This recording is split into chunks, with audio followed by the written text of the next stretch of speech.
అప్పుల బాధలు వెంటాడుతున్నాయా? అయితే 6 JVR వారి జాతిరత్నాలు ధరించండి. అందరికీ నమస్కారం. నా పేరు మాస్టర్ గౌతమ్. ఈరోజు మనం అంగస్తంభన సమస్యల గురించి యోగా ద్వారా వాటికి సులువైన మార్గము చిట్కాలని తెలుసుకుందాం. సో ఈ మధ్య అంగస్తంభన ప్రాబ్లం అనేది ఏజ్తో సంబంధం లేకుండా కొంచెం ఎర్లీ ఏజెస్ వాళ్ళకు కూడా చాలా అంగస్తంభన సమస్యలు అనేది మనం చూస్తూ ఉన్నాం. ఇదే కాకుండా నార్మల్గా 35, 40, 45 ఇంకా 45 సంవత్సరాలు దాటిన వాళ్ళలో ఇలాంటి అంగస్తంభన సమస్యలు జరగడం అనేది సర్వసాధారణం.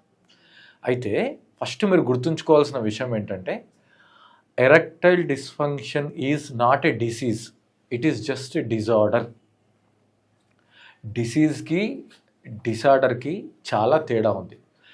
రోగము అనేది మనం మందుల ద్వారానో లేకపోతే డాక్టర్ల సహాయం ద్వారానో లేకపోతే చికిత్సల ద్వారానో నయం చేసుకోవాల్సిన ఒక విధానం.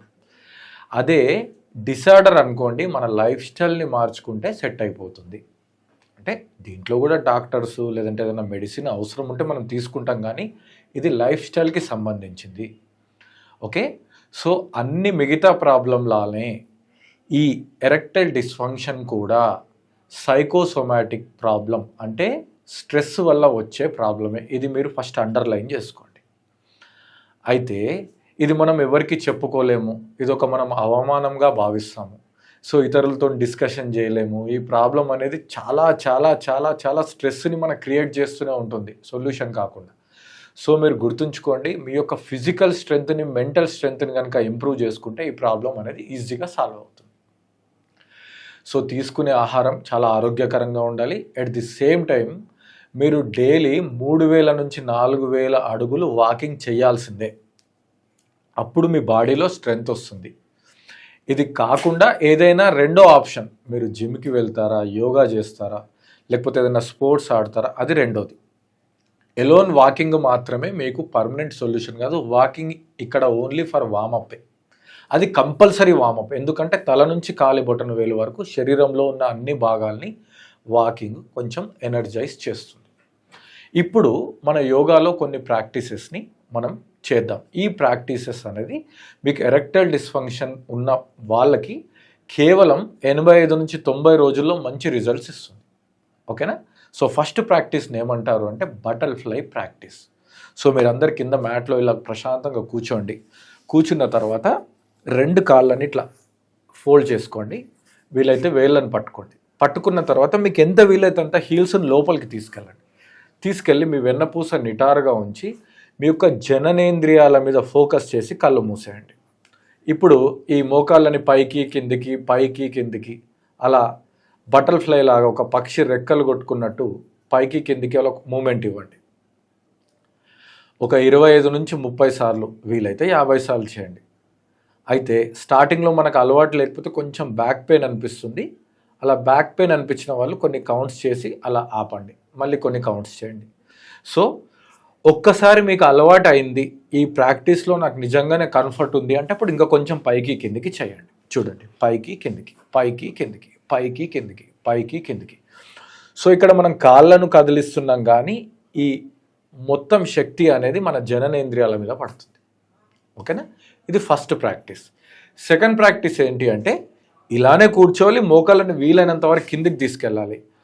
శ్వాసని బాగా లోపలికి తీసుకొని శ్వాసని వదులుతూ ఇలా మెల్లిగా ముందుకు రండి. ఇలా ముందుకి మీకు ఎంత వీలైతే అంతే రండి, కింది వరకు వెళ్ళాలని రూల్ లేదు.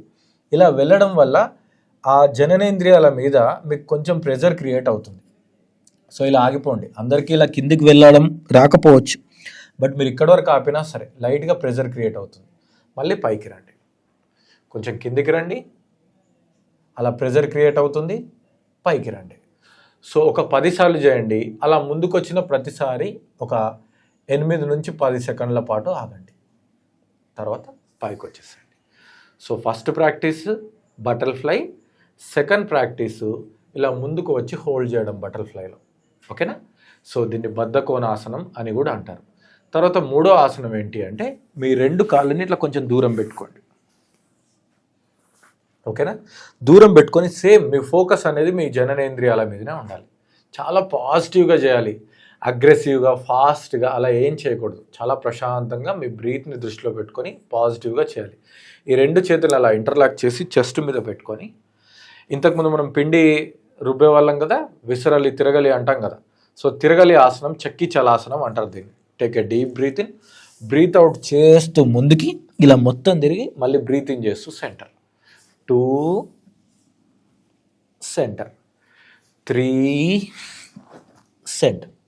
ఓకే, దీన్ని 30 సార్లు క్లాక్ వైజ్, మళ్ళీ 30 సార్లు యాంటీ క్లాక్ వైజ్ చేయాలి. ఈ ప్రాక్టీసెస్ అన్నీ చేసి చూడండి, మీకు చాలా తేడా ఉంటుంది. దీంతోపాటు మరింత ఆరోగ్యాన్ని పెంచే అశ్వగంధ చూర్ణం కానీ, లేదంటే శిలాజిత్ లాంటివి కానీ మీరు ఆరోగ్యకరమని వాడచ్చు. So 30 clockwise, 30 anti clock wise.